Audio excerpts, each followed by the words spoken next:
In this video, we are going to learn how to solve this ACT math question easily and fast using the TI-84 plus scientific calculator.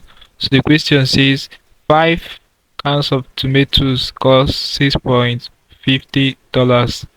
At this rate, how much will 9 cans of tomatoes cost?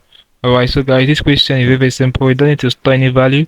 You don't need to use the calculator to do it. So to solve this question, we're going to make use of the fraction button to simplify it. So alpha window, so this is fraction, option 1.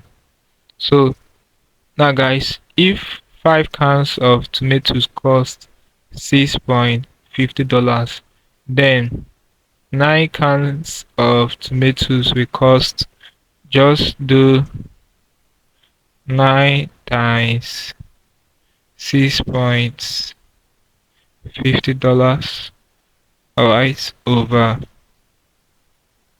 5. Okay, the 5 is the 5 cans. That's all. Press enter and you're going to get the output or the result.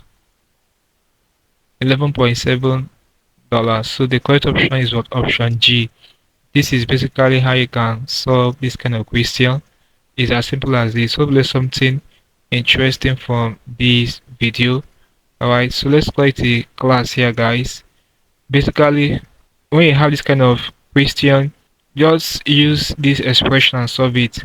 If 5 cans will cost $6.50, 9 cans will cost dash, which will be your x. Okay, so when you cross multiply, you make s subject formula and you get the result. So that's basically what I did here.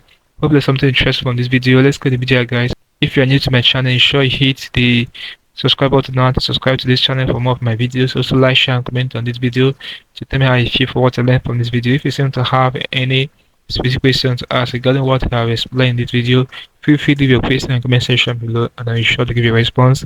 Alright, now click on the end screen above and I will see you in my next video. Thanks for watching. Let's clear this.